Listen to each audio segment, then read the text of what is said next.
Hello and welcome to season 2 of Forward Moves. If we are at season 2, it is thanks to you, your support, your downloads, your likes, and your sharings. And it is also thanks to our amazing guests who believed in our idea and joined us on this journey. For all of that, we are ever so grateful.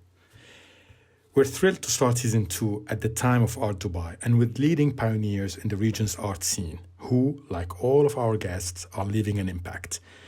We thank you and hope you will enjoy our conversations over the next weeks. It's Benji B.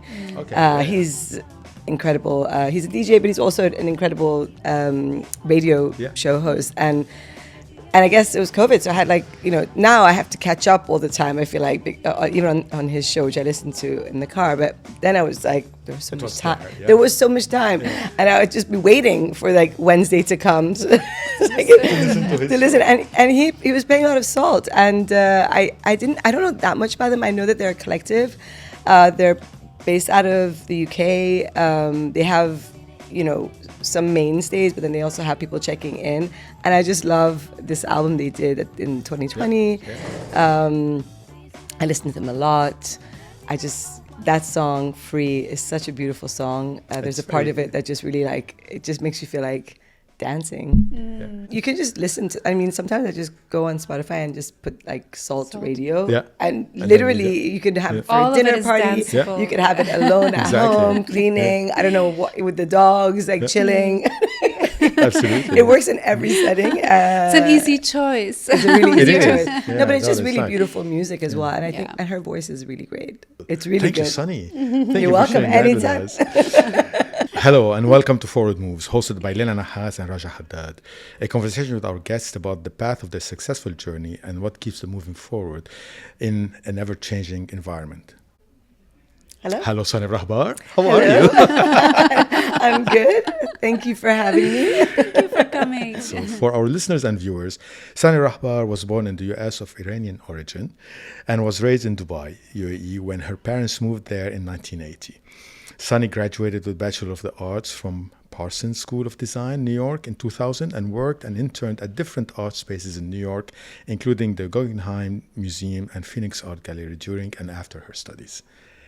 After witnessing 9/11 in New York, she returned to Dubai with the determination to change the then negative perception of the Arab-Iranian Muslim world and started working independently with young and emerging artists from this part of the world, believing that art can bridge divide and affect change. And we couldn't agree more with that.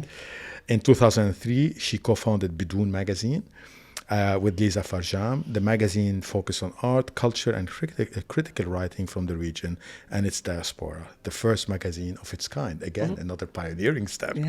In 2005, Rahbar and her partners, Claudia Cellini and Omar Gobash, established the Third Line Gallery in Al Quoz, the industrial district of Dubai, becoming the first contemporary gallery to open in Al Quoz. I always ask a question. Yeah, exactly. But I always ask a question. We always ask, where did it all start? But with you, I feel like we have two beginnings. Yeah. Right? There's so tell us about that, because there's the love of art and design. Yeah. But then it seems like 9/11 was another beginning. Actually, I always now, not always now, but what I've been thinking, because I was very young, I was doing a lot of things. I didn't know where I wanted to be in the art world, if I wanted to be, in a gallery situation or in an institution or in an auction. I was very, very young figuring it out while I was still studying, and working, and I was just trying to understand. I was in New York, and I know people were seeing what was happening on the screens, but then the week after was very, very scary, and people would gather at Union Square.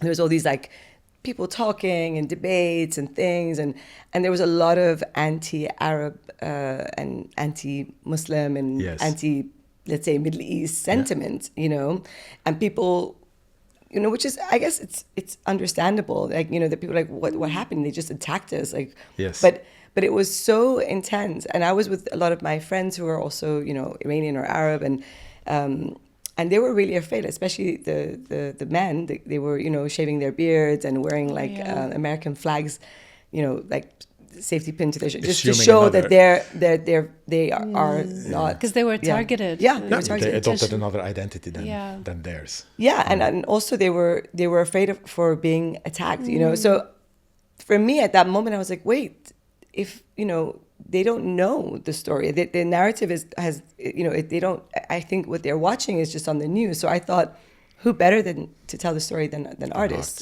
you know, who are telling us the truth about our lives, daily lives, their lives, what affects what's happening around them. Exactly. And that was really the moment. I think that really catalyzed everything that had been thinking, where do I want to be, what do I want to do, and I came back. I came back home in December of 2001. So September 2001, 9/11, and then I left New York. I kind of went via London, and then I ended up back home, and that was really the beginning of the journey. Did you know right from the beginning of that journey what you were going to do with that jolt and that kind of no, impulse I didn't. inside? I didn't know. I thought, you know, okay, I'm back, you know, and obviously I came back to a very different Dubai. I had been Yeah. gone for 7 years. You know, I from when I went to university, then I, you know, because I went first to London, then I went to New York, then I worked in London 1 year, then went back to New York to ISOP. So I had been gone for about 7 years from And Dubai. a lot of things can happen in Dubai in 7 In years. those days, especially things. yeah, were quick. I came back to a completely different Dubai, and a lot of my friends were starting to come back from university. Same thing, you know. We came back, and it was just this energy of that moment, and being here, and we were all had gone away and seen, you know, Right, the world. right. And when I came back, I thought, okay, how are we going to do this? How are we going to tell our stories? And I thought, you know, maybe a magazine, you know, maybe because that's faster, you know, you can Right. put all the stories in a space, and then it could easily be distributed, you know. I didn't think an art gallery. Not at the very beginning. no. Not at the beginning. But you had that vision of like, I want to change the perception. Yeah, I through was art. I was very passionate about Yeah. that. I was extremely focused. Were I you mean, doubtful that you could do it? No, I you know, I had no doubts. I at that time. I mean, you know, now I have so many doubts. You know, now if you told me like, yo, you know, open a gallery, I'd be like, what? No way. I'd be, you know. Then I was just charged. You know, I was. And You when were we driven opened, by that vision. yeah, Yeah. and it was I was 22, 23, and I was like, yeah, and I was like, people need to know, and because also I was starting to meet many artists and finding them, and it was difficult at the beginning, you know, and then I was like finding them in the diaspora, people who were also living here, going to Beirut, going to Tehran, you know, Cairo, like, because I was like, well, where are these artists? And many Exactly. of them were in the diaspora because also they had gone away. They had gone away, to maybe study abroad, or they were second generation. Yeah. I don't know, Iranian American, or, you know, Lebanese, but they're living in Paris, you know, so that there was, and when I started to meet these artists, I realized, wow, there are so many, and you know, and many of them were not represented or Exactly. given platforms. Yeah, they're not telling their stories. Yeah. You just answered my other question, because Yeah. the follow-up question would have been, Yeah. and how do you overcome these doubts? But you just said, I didn't have any doubts. Yeah, at that point, I didn't have any doubts. I was just very determined, and I just was so charged, and I thought, okay, we've got to, you know, the story, we have to change the world. Yeah. Often straight You know, after I was like, university. we're gonna do it, you know. I mean, and that's the thing, and I think we're in another 9/11 moment now, you know. And Yes. I hope, and I think I see that there are these 20-year-olds, you know, and I'm like, you know, Yeah. so every generation, I You're think, right. You're has right. that charge, and that was my generation. So I was going to yeah. say that oftentimes, you know, when people graduate, they do have that, because with youth, that's the age where, you know, you do want to change the world. That's why revolutions happen, right? Exactly. But there's nothing like that kind of jolt. Right. That kind of jolts Yeah. you into your own identity, your own Yeah. kind of sense of who's my community, who are my people, what do I want to, how do I want to show up? It's quite extreme, huh? It was really, and you know, that was on the back of so many other. I mean, I always think about it. I'm like, growing up in the Middle East, like I already. I mean, all of us. I mean, I'm not the only one, you know, but there was already so many big things that had happened. You know, like I remember. You know, when Iraq invaded Kuwait, for example, and I was still in high school then, and I had many friends, and they left, you know, Dubai, and then they, you know, left the Middle East because, like, let's say, like, you know, European or American expats, a lot of them left because they were like they didn't feel safe that Right, something yeah. might happen. Well, and it the might region affect. was in at war, yeah. Exactly. So there was that. I mean, obviously, the very reason why I didn't grow up in Iran, for example, was because of a revolution in Iran, Yeah. and that's why my parents moved Right. to Dubai. But and then there were so many of these moments that we witnessed. That's like just growing up, just being in the region, and things. There was the Iran war. Then that I was, I don't know, like 7, 8, 9. Yeah, That was when it's 8. Yeah, I was very aware of it because my grandparents were so. But then when 9/11 happened, and I was in New York, and I lived 10 blocks away from the Twin Towers. So all those scenes that you saw, like people running up the street That was in with your dust, neighborhood. yourself. it was on It's right Broadway. there. Like I came down, and I'm like, what? And then the first thing I thought is like, oh my God, I have to call my mom because she's just watching this on television Right. and she's freaking out. It was really, it was really, you could It's not. quite a big deal. For me, it was like sort of life before and then after, and then of course what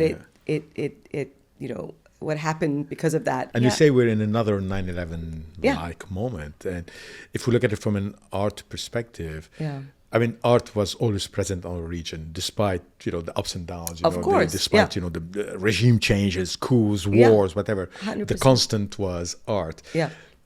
Do you feel that the difference between then and now is that today we have a stronger platform, thanks to the work that has been done in Dubai? We have a stronger structure or frame, for lack of a better word, that will probably help us tell a stronger story than what we could have done 20, 30 years ago. Yeah, you mean like the artist, the sort of the Exactly. arts. Yeah, definitely. And I think a lot of, I mean, I wasn't, the third line wasn't alone in what it was doing, but I actually, because of the third line and Bidoun before that, I felt like I was tapping in to a lot of other scenes and things and people, and like in Beirut or in Tehran. And so it wasn't like we were, but it was like we were all tapped in now into this like network, and but now I feel like that phase that's done, and so whoever this next generation, and this now post, the new post 9/11 moment can actually, they have a foundation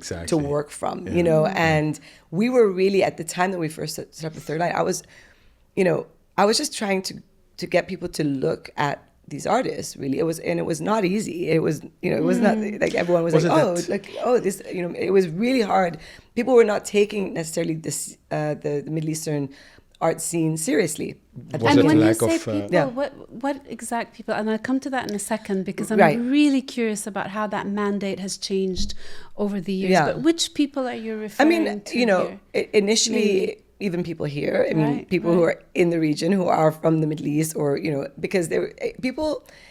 I think we're not looking at art, the contemporary art, like contemporary Iranian artists, and thinking that this might be something interesting. They were buying, there were collectors here, and maybe they were buying more, Western artists or artists that were established and shown in museums and, shows and biennials in the West. Or they were buying modern Arab art that already has, proven itself. But like the contemporary Middle Eastern scene was hard because people were not sure. They were like, well, because there was so little representation that they were a bit worried that, well, why should I, but then that's here. And then there was also, when we started doing art fairs, it was very hard at the beginning to get into an art fair, but then we finally did Freeze in 2008. And that was the first art fair that allowed us in, which was like huge, and we went with Farhad Mashiri, actually. We did a solo booth, and, even there, it was like, and Farhad Mashiri already was an established known artist, but people were having a hard time with it. Like on the other side, the Western audiences, like, well, why is this prize, for example, because they didn't believe that was the value of this artist. Now we don't have that anymore. Now it's now you go, you see artists of Middle Eastern origin showing in museums and biennials. I mean, it's not, that is no longer the issue. The path has been set, and you really played a role in that, Sunny. Like, we hear it all the time as well from others. You played a role in that. And my question to you is it a different mandate when you say, I want to change people's like, you know, the way they see this part of it. Yeah. How is it different now with what's going on for you? Like as a Yeah. mandate for yourself, now that already this has happened, Yeah. how is it morphed into what? I mean, it's, you know, I think what we're seeing now, again, we're at this sort of place in, you know, where there's a lot of like this rift again, you know, where maybe it's just never gone away, you know, maybe that rift is always there. I think about it a lot. I mean, of course, we all make our efforts here. We've done a lot of fundraising. We've done a lot of work with our artists to, you know, to help in whichever way we can. But a lot of times we also felt quite helpless in the situation. But I think actually, again, bringing awareness back to this region, bringing awareness back to the stories of these artists, working with artists, with Palestinian artists, maybe, you know, also, I mean, not maybe, but, you know, also, but telling again the story, retelling the story. And I think that's where I'm at. That's where I'm thinking, like, where are these, what I'm watching it. And what I'm seeing a lot with the youth, with the, not, you know, I feel with the younger, is that they're really owning the narrative. They're really doing this thing where they're like, you know, they don't even feel that they need to prove anything to anyone. And that's a really great thing. Because I think my generation, we felt that we had to get some kind of validation from the West in order to be accepted. Whereas I think now this new generation, maybe that's what it is. That's what I was asking you, the people. So all of this to come back to this. Maybe that's what it is that they don't, it's not even like, maybe well, it's we don't even have to, people. you know, and you see it like, you know, even in the music scene, you know. Exactly. I love it. I'm just like, yes, you know. It seems like there's more affirmation of who they are. Yeah. And I was going to ask, you know, what qualities stand out when you're looking at new artists or new, so, and that could be one of them. I mean, I mean, also, look, we're in a very different world. Like when the Third Line opened in 2005, there was no Instagram. There was no, you know what I mean? Like, so information gets shared in a very different way now and very fast, you know. So people are becoming known just on social media, you know. Right. We didn't have that, you know. We didn't have that access. We didn't have that visibility back then. I mean, in you know, in our time, we were still like booking ads in magazine. I mean, who does that still? I mean, I guess people still do that, but like, but that was, you know, that's how you get more people to know about what you're doing. I mean, so, but I think maybe that's also part of it, is that they're like, no, we don't even need you to, you know, we can even just do it ourselves, and our people will know about us because they have access to this information now as well. And so that's an interesting point, because, you know, what was needed before in terms of representation, offering that platform, that visibility that everybody needed to tell the story, seems to take like a back seat today. Exactly. Within that, then how would you define the role of the Third Line? Well, yeah. What are we doing now? Of pioneers. Yeah, I have a question from you know, one of the things we love doing is that we ask friends to contribute, you know, with questions. And I have a question that I think is along these lines. As the pioneering contemporary Middle Eastern gallerist, what still gets you excited? What still gets you excited? That's from Kate. Kate Barry. Oh, that's a good question, Kate. So, I mean, I still get excited when I discover a new artist that I didn't know before. I mean, and it recently happened to me just like a few weeks ago. And you know, and it's different the way that we discover artists now as well, because again, you know, Instagram is a research tool as well as a communication and marketing and everything else tool that it is. But like, you know, I still get really excited by that, you know, and I've been asked the question like, oh, you know, because we turned 20 this year, so you know, you know, so yeah, thank you. I feel that if I ever didn't have this feeling of excitement of discovering an artist, or even when a show is ready and we're, you know, anticipating the audiences to come and see it, like that feeling, or the butterflies, or you know, like then I feel like that's the moment to stop, you know, and if I just don't care anymore. But I still get very, very excited about, you know, discovering an artist that I didn't know. meeting them, learning about their practice. It really excites me. You still have the drive for Yeah, that. yeah, and also like running a gallery is a lot of. It's a lot of unknowns. It's a lot of like you don't know. There's a lot of uncertainty. It's a lot of uncertainty. Yeah. I mean, people always say like, oh, I'm like, we're turning 20, but we died almost many times. Like I mean, there were so many points where I was like, are we gonna be able to still be around? Because it's tough. It's not So easy, how do you overcome these no's? I'm sure throughout these 20 years there were many no's that came your way, right? Yeah. Many people said no to artists or projects or initiatives that you had. Yeah. How do I navigate the no's? I'm like, all right, fine. I mean, I mean, there's so many ideas that we've, and again, like, it's not only us, like we just, working with an artist it's something that it's really a relationship. It's not, like I'm not just like taking some art and putting it in the gallery and hoping that someone, so a lot of ideas come up between you and your artist just in collaboration with your artist, so if a project comes up or if someone is like, or if someone doesn't like something or they say no, often I think it's their loss, I was thinking that actually. Often I'm like, you're lost. I have no idea. Wait a few more years. And that's happened. And that's happened many times when people come back to me and they're like, but Sunny, why didn't you, force us to like do? I'm like, how can I force you? You never know what's going to happen. We're affected by the market. So, when the first financial crisis happened and it really hit Dubai, I think it was like 2009, 10. We felt it, even though it was 2008 for the rest of the world. Yeah, it only hit us here later. Yeah. I mean, it was literally, and you have to imagine this was right after a crazy boom period in Dubai. There was like the real estate boom. There was like the auctions. I mean, like in fact, I don't think we've ever had a moment like that again, where it was just, things were just so amazingly like easy to do. I mean, it was like, wow, like everything's selling. It's like great. Like we're doing shows. Like, but then the financial crisis happened and literally the phones stopped ringing. It was like, wow. You could hear a pin drop. Nobody was calling. Nobody was buying. Nothing was happening.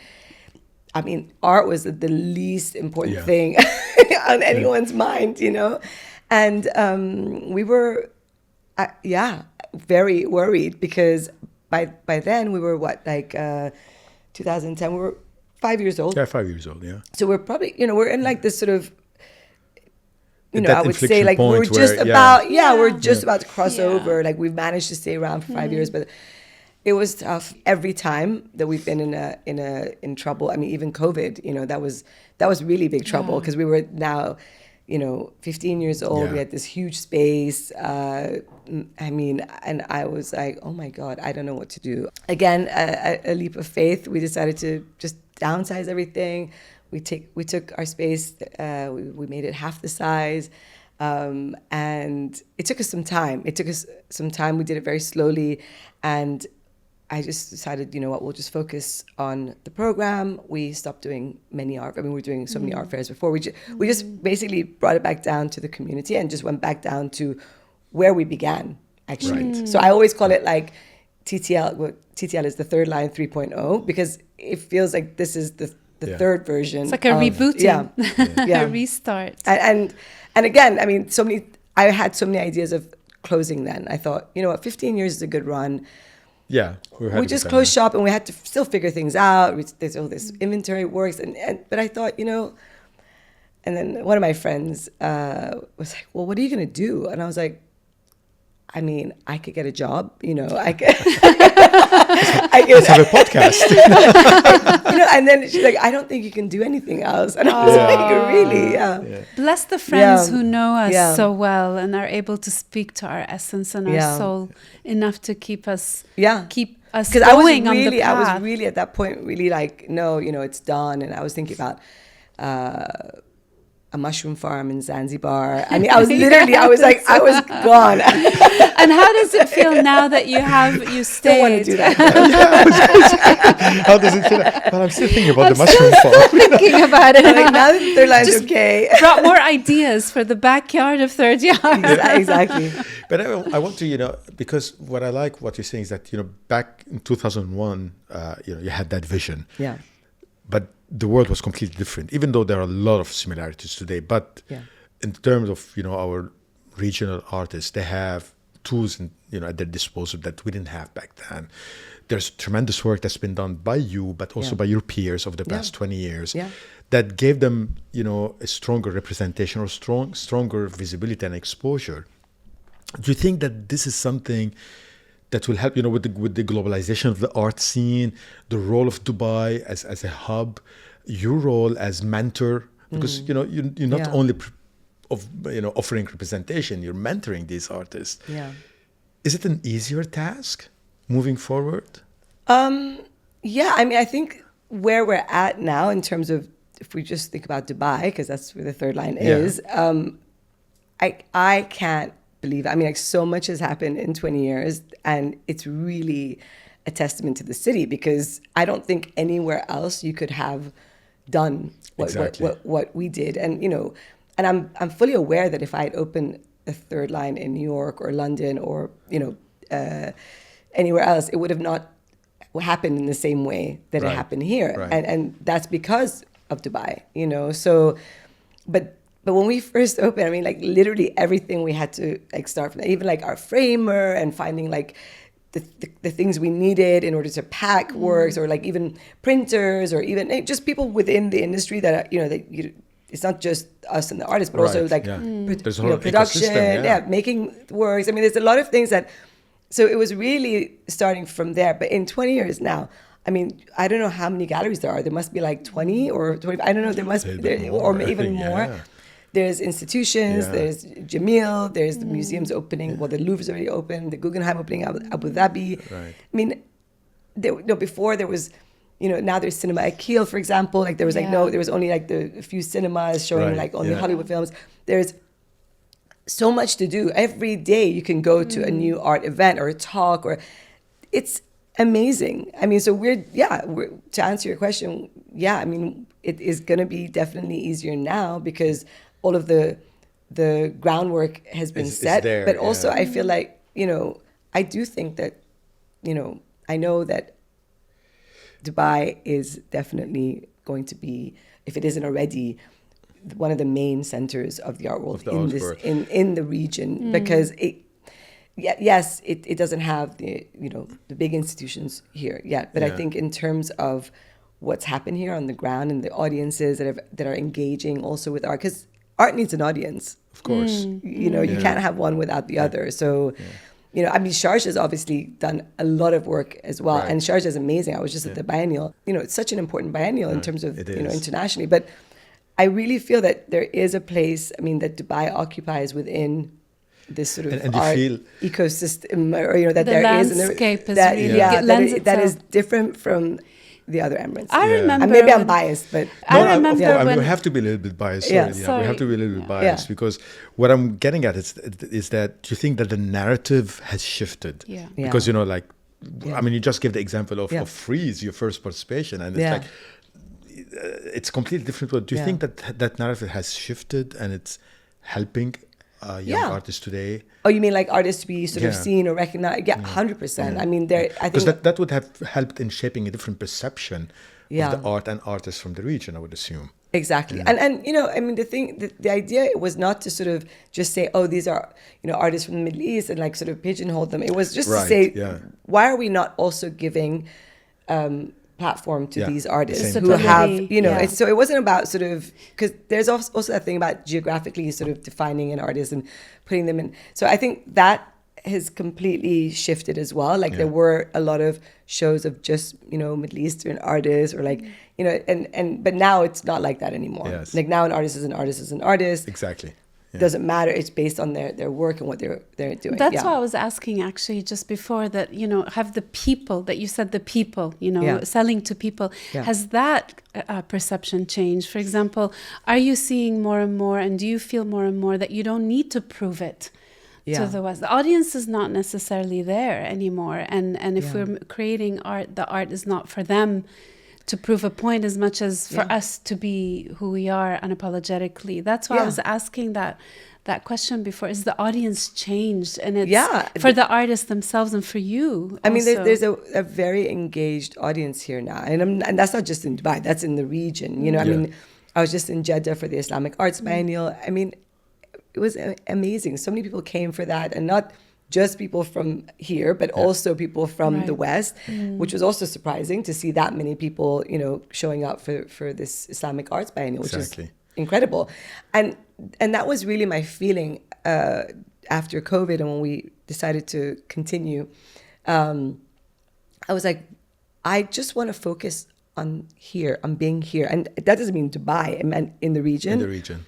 And focusing on what we do, and just because I said that there's enough now. Before there wasn't, like before we would need to go abroad, and I think there's no. I mean, of course, yes, it's nice to go and do an art fair here and there in the U.S. or, you know, in Europe. Why not? Like, it's also nice to engage with other. But it wasn't like then. It was sort of a necessity. Now you could not. There's you a can wealth. do without. You can do without. You can do goes, it. It goes to what you were saying. It's not enough to represent artists, but what you're doing and the work that's been done. But when I say you, it's the third line, but also the whole community is creating that local engagement. So, you know, the Islamic Art Biennale or Sharjah Biennale, it's not only representing artists, but it's also engaging with the community. Exactly. Because that's what make an art scene thriving and sustainable. But even Sharjah, I mean, you know, it has multiple venues that are they're really, and it's incredible. Like I mean, people, you know, for example, me and we didn't see everything, but we live here, so we thought we're not going to do it all in the first 3 days. Go, But you know, we're all making plans, and like everyone wants to go and see it. And this wasn't always the case.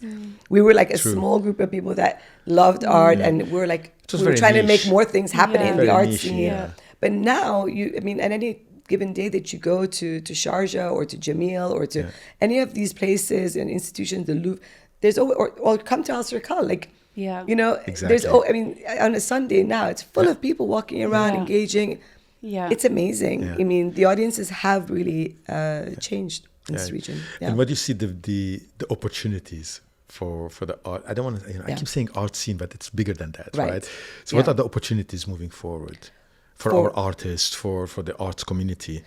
I mean, I think what's going to be really nice is the opening of the institutions, because I think that, you know, a lot of times, you know, galleries are not supposed to really act like it is. I mean, like we assumed that role by de facto because and we did because there wasn't anything else happening. So we were doing we were doing everything. We were doing talks. We were publishing books. I mean, we still publish books, but like we were hosting film screenings. Even at that time, there was no cinema IKEA, so we were doing like, you know, documentaries, and like whenever we could, we'd bring out the film director, and then we'd have like talks afterwards. I mean, we became really a community space, you know, if you like. We had a book club, reading books in Arabic by Arabic authors, in English and in Arabic, and then they would sit down and talk about the difference or what's lost in translation. We did Pecha Kucha. Do you remember Pecha Kucha?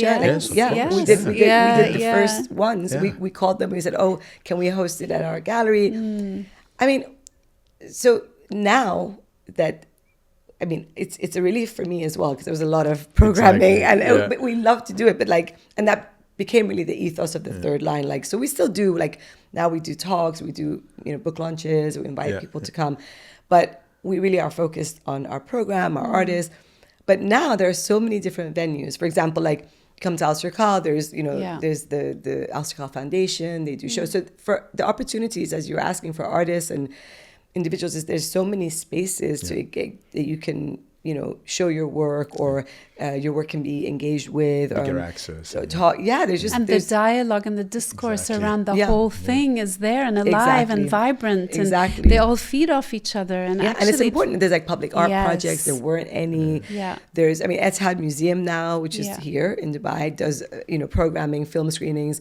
I mean, there's actually a lot. I mean, I love it. I mean, maybe it's too much. But you said, I love that, because you said, you used the word vibrant, Lina, and your energy is so vibrant, so contagious, which makes me hesitate playing the next question, because it risks to be a downer. But I'm curious. No. I'm curious to hear the answer.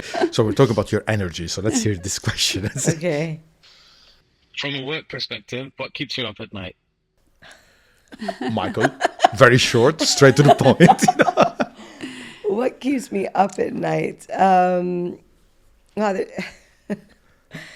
Well, I am known to be a bit of a perfectionist, I think, by my team, I think, or, it's something I struggle with because I don't actually think, there's no, I mean, it just becomes a strain on yourself when you're, but I probably am, up thinking about all the things that I might, that we need to do tomorrow that I'm forgetting to do that I haven't done. That, lists. Or that, it's like just list upon list upon list, and what did we forget? And so that usually is what keeps me up, like this sort of like running through the, because also like what people don't realize, like making exhibitions is, it's like every 8 weeks, it's a whole production, it's like putting together a show is a lot of moving parts. There's the shipment of the work. If the artist is not based here, it comes here, then it needs to be framed or not, or then, if something has to be produced.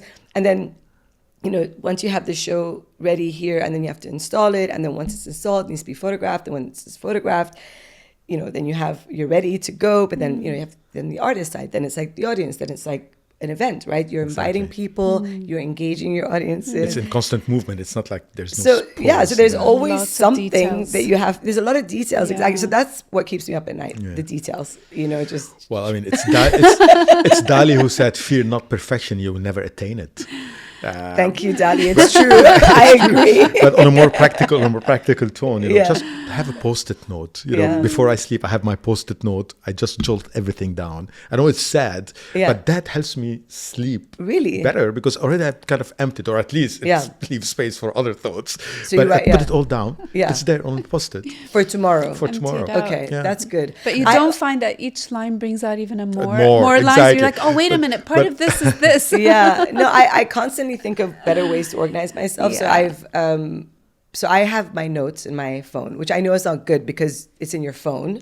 So I always keep everything in my notes. And as I'm getting older, I feel like I'm forgetting things. I'm like, is this a symptom of age, or is it just a lot of things? Thank you, technology. Both. Exactly. So I just go into my notes and but then the problem with notes is like it doesn't have any kind of way to remind you of anything. So suddenly like the note ends up at the bottom. Exactly. And then you're like, wait, I forgot about that thing. So this post-it thing, maybe I gotta bring that back. We have one. Actually, there's two things. There's one that's going forward and one that's going backwards. The backward question is, which is the one that Reja likes from me asking, which I like as well as a question, which is, if you were to look back at the younger Sunny, what would your words be to her? Or your not even advice. I don't even like the word. It could be an advice. It could be a memo, a thought, an idea. A post-it. A post-it note. I think if I think about a younger Sunny, it would probably be to slow down. I always I knew it. And I was thinking, we just talked about that when we started. I was like, what was I? I always had this feeling that time is going to run out. And so that also, I would say, probably accelerated everything that I did and made, I always wanted to get things done in case time runs out. I don't know where it came from. I'm sure there's some deep psychological, thing that I, speak to a therapist about. But it was always this feeling that we've got to do it now, because if we don't do it now, then you're going to miss out. Who knows? Or who knows if we have tomorrow. So probably it would just be, slow down and really enjoy every moment that you're in. Because I feel like now that we're turning 20, I'm reminiscing on the 20 years, and we're looking through our archives and pictures and the things we did, and I'm like, oh my goodness, I was probably just so stressed, and not stressed in a bad way, but like just like I am when I can't sleep, like, oh my goodness, is everything perfect? Is everyone okay? You're not stressed. You're living the energy. Relax, Sunny. Just live the energy. Yes. Yeah. And for the future, what is next? Apart from that mushroom farm somewhere in Zanzibar or in the back garden of Third Line, what else? What else are you dreaming into? Of slowing down. My younger self had to slow down. No, I mean, I think a lot about the future. As I guess whatever, this is what happens in your sort of middle of your life. And I think about, the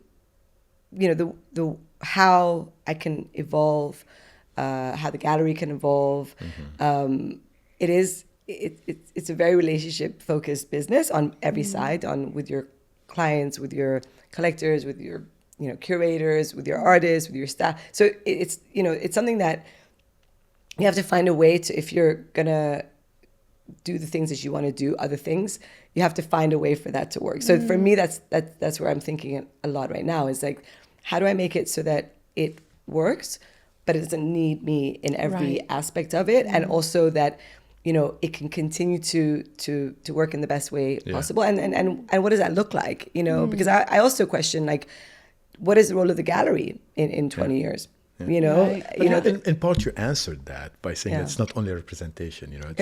There's a role of mentorship, there's a role of stewardship, there's a role of exchanging ideas and thought, creating a community space for such exchange. Exactly. So I think about that a lot. I think representation is just very basic, actually. Like, it's not the only thing that a gallery does or can do. It is about creating that space and allowing, so I think probably what will happen if I like dream, my sort of like, my biggest dream is, yes, that I could spend more time in nature, doing things, growing things, whether they're mushrooms, plants. I don't know.